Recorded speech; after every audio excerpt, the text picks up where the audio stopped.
இன்றைக்கு நீதிமொழிகள் 10:28 நீதிமான்களின் நம்பிக்கை மகிழ்ச்சியாகும்.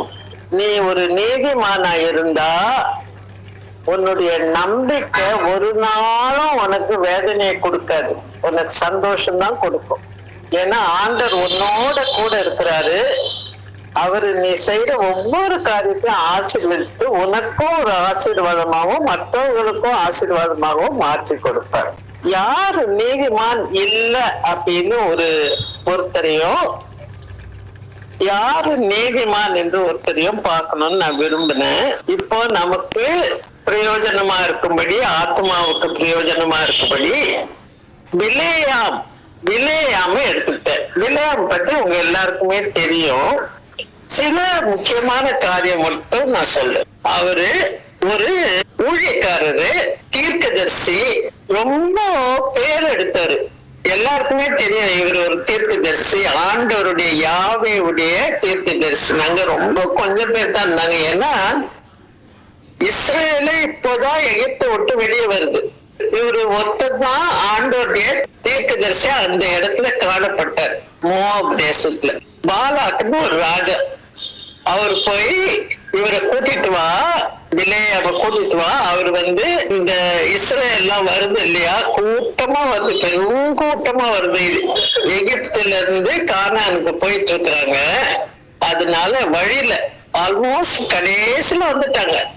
உள்ள போக வேண்டியதுதான். அந்த சமயத்துல பாலாக்கு அவரை இந்த மனுஷன் ஆண்டவருடைய மனுஷன். இந்த மனுஷன் யார் மேல சாபம் போடுறாரோ அவங்க நிச்சயமா சபிக்கப்படுவாங்க. அதனால இந்த ஆளை கூட்டிட்டு வா அப்படின்னு சொல்லி ஆளுங்க அனுப்புவாங்க. அந்த ஆளுங்கெல்லாம் இவர்கிட்ட நீ வா, அந்த ராஜா உன்னை கூப்பிடுறாரு அப்படின்னு சொல்லப்போ இவர் என்ன சொன்னார்னா, வீடு நிறைய எனக்கு நகை நட்டு தங்கம் சில்வர் கொடுத்தா கூட நான் வரமாட்டேன், ஆண்டவர் சொன்னா மட்டும்தான் நான் வருவேன் அப்படின்னு சொல்லிட்டு நான் ஆண்டவர் சொல்றது மட்டும்தான் நான் சொல்ல முடியும் அப்படின்னு சொன்னார். அப்போ அவ்வளவு சொல்லிட்டு அவர் ஆண்டவரை கேட்கும் போது போகாதன்னு சொல்லிட்டாரு ஆண்டவர். போகாதன்னு சொன்ன உடனே நமக்கு என்ன புரியுதுன்னா, பிலேயாம் போகணும்னு ஆசைப்படுறாரு. இவருக்கு போகணும்னு துடிக்குது மனசுல. அப்போ இன்னும் கொஞ்சம் ஆளுங்களை புடிச்சு அனுப்புறாரு பாலாக்கு. நீங்க போய் சொல்லி எப்படியாவது அந்த ஆளை கூட்டிட்டு வந்தீங்க அப்படின்னு.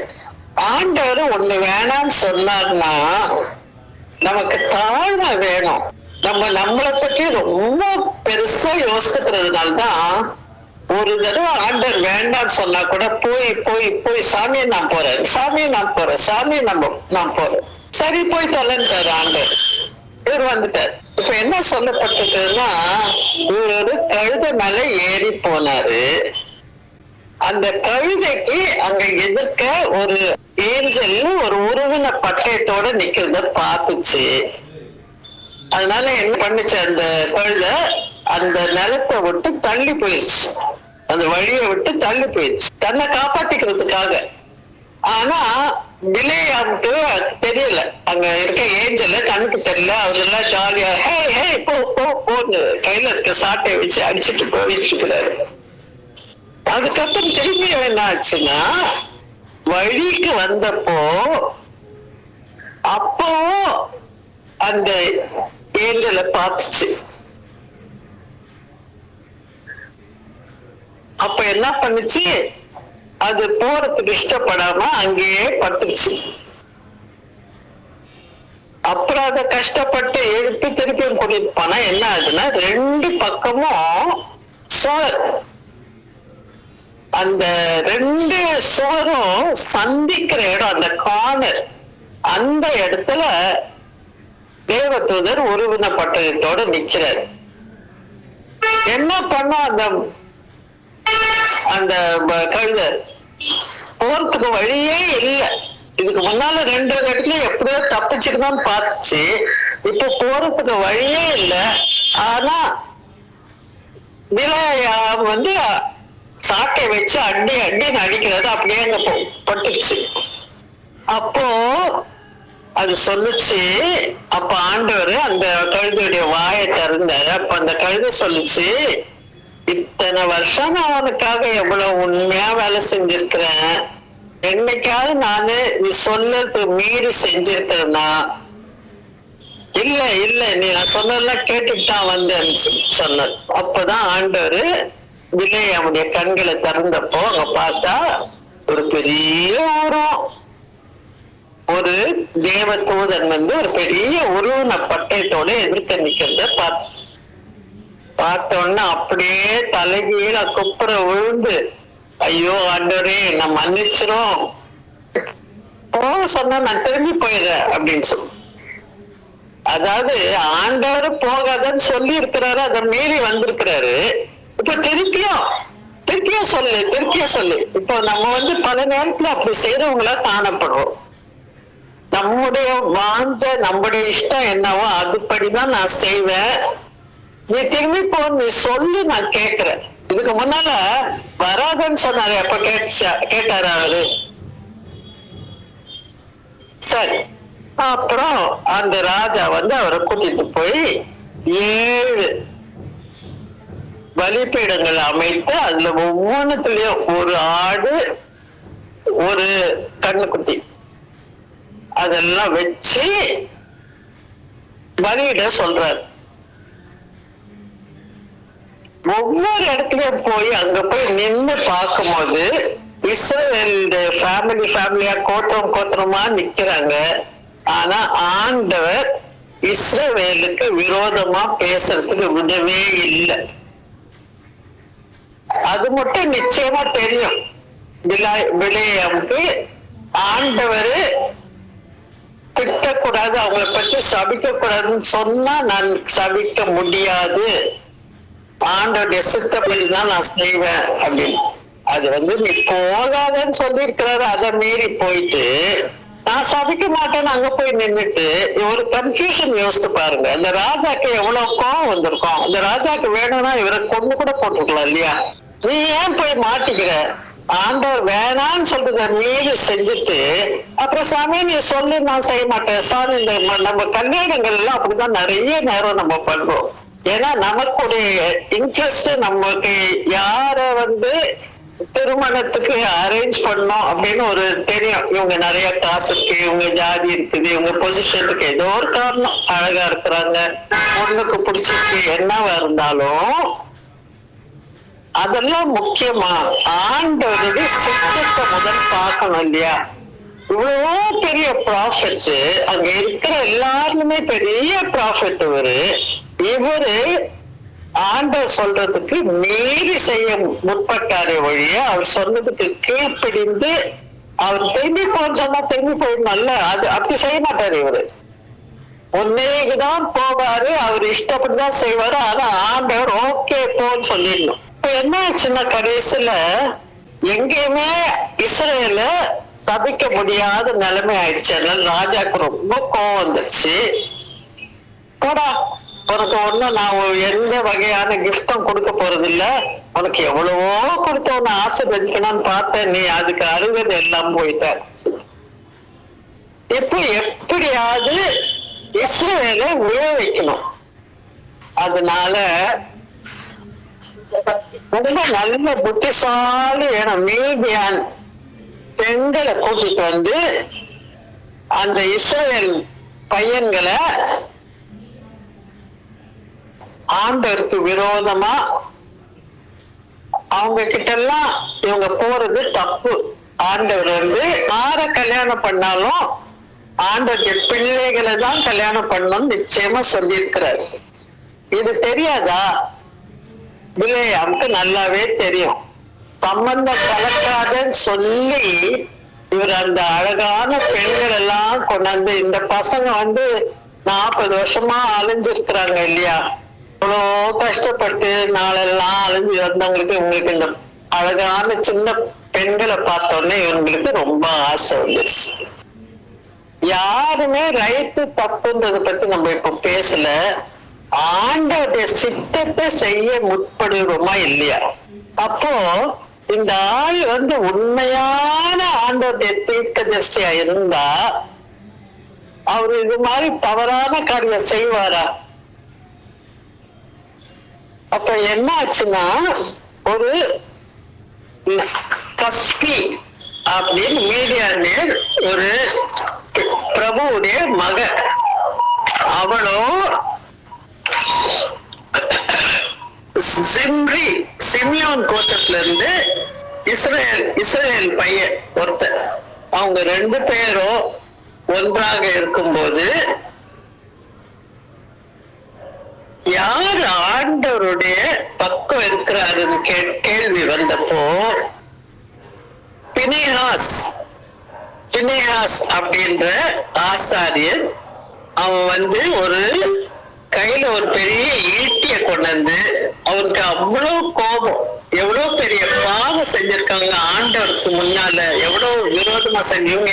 ஏன் இவங்க எல்லாம் ஒன்னா சேர்ந்தாங்கன்னா, அவங்க எல்லாம் நல்லா பண்டிகை கொண்டாடுறதுக்காக அந்த மோபியர் அவங்க சாமிகள் எல்லாம் கொண்டாந்துட்டாங்க. இவங்களுக்கு அதெல்லாம் புதுமை, அதெல்லாம் பார்த்தோன்னே எவ்வளவு அழகா இருக்கு, எவ்வளவு நல்லா செஞ்சிருக்காங்க அப்படின்ட்டு போய் அவங்க எல்லாம் ஆண்டவர்மாக துதித்து போச்சு வணங்கறதுக்கு போயிட்டாங்க இஸ்ரேல் ஃபுல்லா.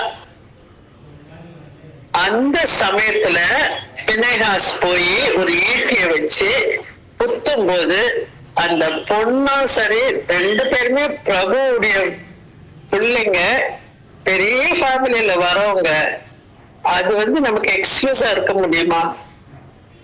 ஏழைங்களுக்கு ஒரு தனி ரூலு, படிக்காதவங்களுக்கு ஒரு தனி ரூலு, பிரபுக்களுடைய பிள்ளைகளுக்கு தனி ரூல்னு சொல்ல முடியுமா? அப்படித்தானே நம்ம சொல்றோம் நம்ம நாட்டுல, இல்லையா?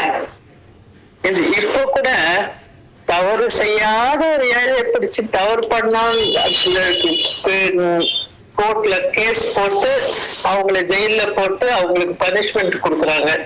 தவறு செய்யாதவங்கள தவறு செஞ்சு ஒத்துக்க வச்சு செய்யறாங்க.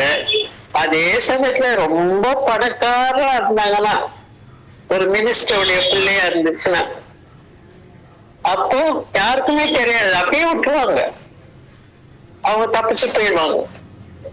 அப்படி இருக்கிற இந்த பொல்லாத உலகத்துல இந்த பினேகாஸ் அப்படின்ற ஆண்டவருடைய மனுஷன், லேவியர் பையன், அவரும் இவங்க மாதிரி யங் மேன் தான். அவன் ஆண்டவருக்காக சாட்சியா நிற்கும் போது அவங்க 2 பேரும் இறந்து போயிட்டாங்க. அப்ப ஆண்டவர் ரொம்ப மகிமைப்பட்டார். ஏன்னா ஆண்டவருக்கு பிடிக்காத காரியம் இது. முதலாவது மத்த ஆண்டவர் மாற நீங்க தொழுது கொள்ளக்கூடாதுன்னு ஆண்டவர் சொல்லி இருக்கிறாரு. இன்னொன்னு, அத்தனை ஆண்டவர் உண்மையான ஆண்டவரை விட்டுட்டு அவங்கள தொழுது கொண்டு அவங்களோட சேர்ந்து விபச்சாரம் அப்படின்ற பாவத்தை செய்தது, அதுவும் ஆண்டவருக்கு பிடிக்காது. ரொம்ப வேதனை ஆண்டவருக்கு.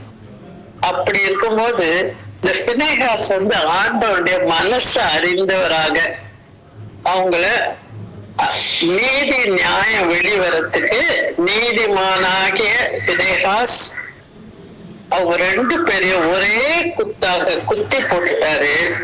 ஆண்டவர் ஐயோ பாவம் சொன்னாரா? இல்ல, ஆண்டவருடைய பார்வைக்கு அது சரியா பட்டுச்சு. அவங்க என்ன பண்ணாங்க, அப்ப இந்த பையன் அந்த 2 பேரையும் கொல்ற வரைக்கும் பயங்கரமான வாதியில சிரிச்சிட்டு 24,000 பேர் 24,000 பேர் இறந்திருந்தாங்க.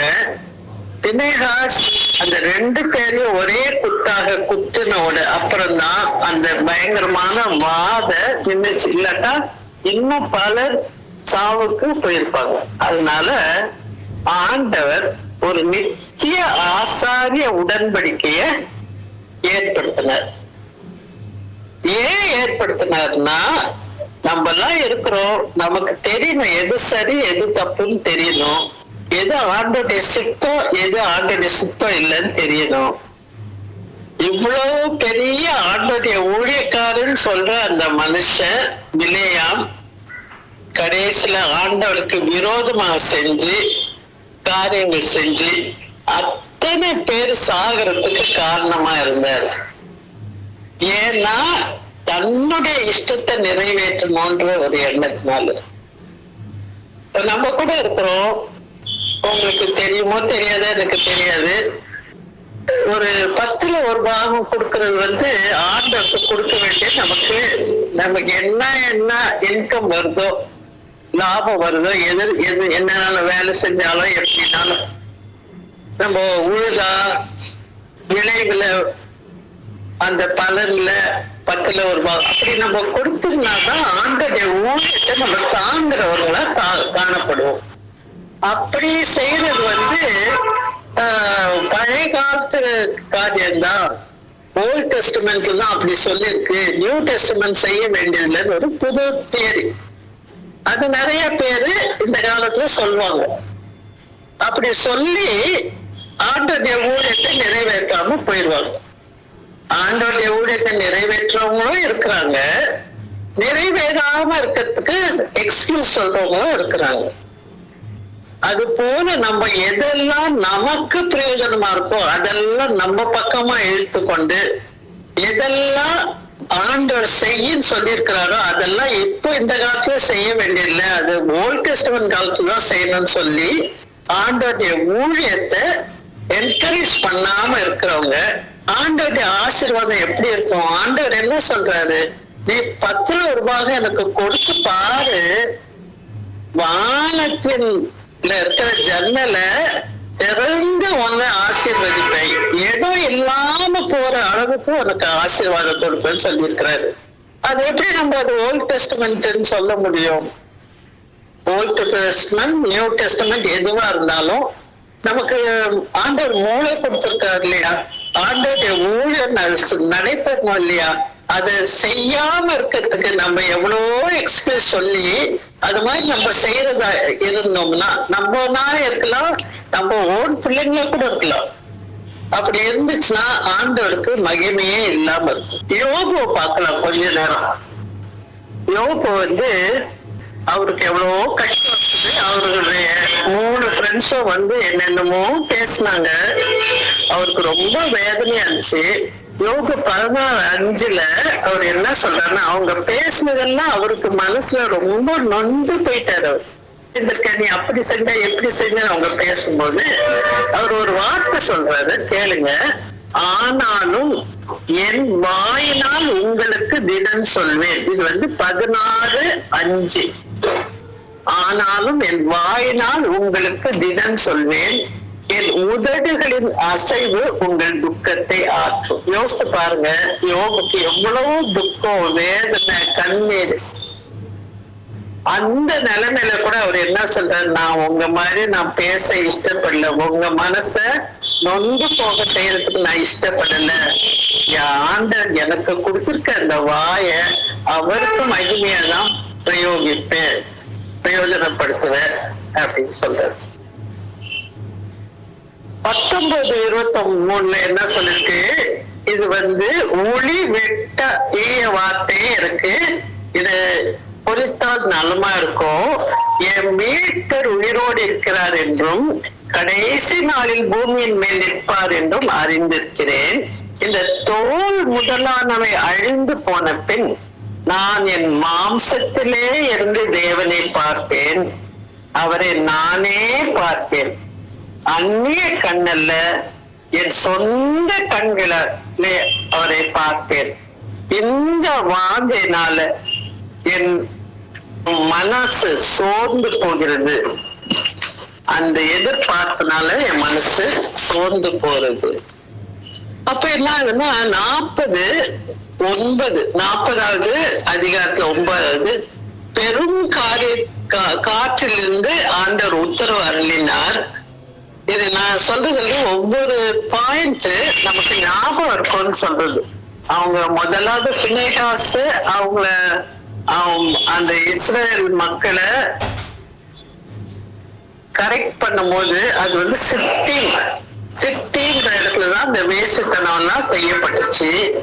இங்க ஆண்டவர் பெருங்காற்றிலிருந்து உத்தரவு அருளுகிறார். அவர் என்ன சொல்றாரு? யோபுவே, நீ என் நியாயத்தை அவமாக்குவாயா? நீ உன்னை நீதிமானாக்கி கொள்ளும்படிக்கு என் மேல் குற்றம் சுமத்துவாயா? நம்ம ரொம்ப சுலபமா செய்யற பாவம் இது. ஆண்டவர் மேல குற்றத்தை போட்டுருவோம். யாராவது செத்து போயிட்டாங்கன்னா, ஐயோ சாதிக்கு மூக்கு இல்லையா, கண்ணு இல்லையா, ஏன் அப்படி பண்ணாரு அப்படி பண்ணாரு, அவர் விட்டுருக்கலாமே, எங்களுக்கு உதவி செஞ்சிருக்கலாமே அப்படின்னு ரொம்ப சுலபமா சொல்லுவோம். நீ ஒன்ன காப்பாத்திக்கணுன்றதுக்காக என் மேல குற்றம் சுமத்துவியா? இன்னொரு காரியம் என்ன சொல்றாருன்னா, நீ எனக்காக வாதாடுவியான்னு கேக்குறாரு. நீ ஆண்டவருக்காக வாதாடுறதுனால ஆண்டவருக்கு என்ன லாபம் கொஞ்சம் யோசித்து பார்க்கலாம். நம்ம போய் ஆண்டவர் அடிச்சு போட்டுருவோமா? அப்படி இல்லையே. எதிராளிங்க ஆண்டவர் அடிச்சு போட்டுருவாங்களா? யாராலையும் பிசாசால கூட எதுவும் பண்ண முடியாது. அப்படி இருக்கும்போது நீ என் நியாயத்தை அவமாக்குவாயா? நீ உன்னை நீதிமானாக்கி கொள்ளும்படிக்கு என் மேல் குற்றம் சுமத்துவாயா அப்படின்னு கேட்கிறாரு. 40வது அதிகாரத்துல 5வது வேர்ஸ்ல, என் காதினால் உண்மை குறித்து கேள்விப்பட்டேன், இப்போதோ என் கண் உண்மை காண்கிறது. ஆகையால் நான் என்னை அருவறுத்து தூளிலும் சாம்பலிலும் இருந்து மனஸ்தாபப்படுகிறேன் என்றான். அவரு அந்த சமயத்துல யோபு இருந்த நிலைமையை யோசிச்சு பாருங்க. இவ்வளவு வேதனை நடுவுல இருந்த மனுஷன் மேலும் மேலும் தன்னை தாழ்த்தி ஆண்டவர்கிட்ட, ஆண்டவரே உங்களை பத்தி நான் கேள்விப்பட்டிருக்கானா, இப்போ என்னுடைய கண்ணு பார்க்குது, நான் உண்மை மகிமைப்படுத்தவே விரும்புகிறேன் ஆண்டவரே. கர்த்தர் இந்த வார்த்தைகளை யோபுவோட பேசின பின் கர்த்தர் ஏமானியாக எலிபாசை நோக்கி, உன்மேலும் உன் 2 சிநேகிதர் மேலும் எனக்கு கோபம் மூழ்கிறது. என் தாசனாகிய யோபு பேசுவது போல் நீங்கள் என்னை குறித்து நிதானமாய் பேசவில்லை. என் தாசி ஆகிய நம்ம குரூப்ல இருக்கிற ஒவ்வொருத்தரும் நம்ம பேரை அங்க போட்டுட்டு, போல நீங்கள் என்னை பற்றி நிதானமா பேசவில்லை அப்படின்னு ஆண்டவர் சொன்னார். ஆண்டவர் நம்ம அதிகமாக மதிப்பவர்களாக, பெருமைப்படுத்துகிறவர்களாக, அவருடைய சித்தத்தை செய்கிறவர்களாக, அவருடைய பிரியத்தை செய்கிறவர்களாக, மகிமைப்படுத்துகிறவர்களாக நம்ம காணப்படுவோம். ஆண்டவர் இந்த வார்த்தைகளை ஆசீர்வதிப்பாராக. ஆமென்.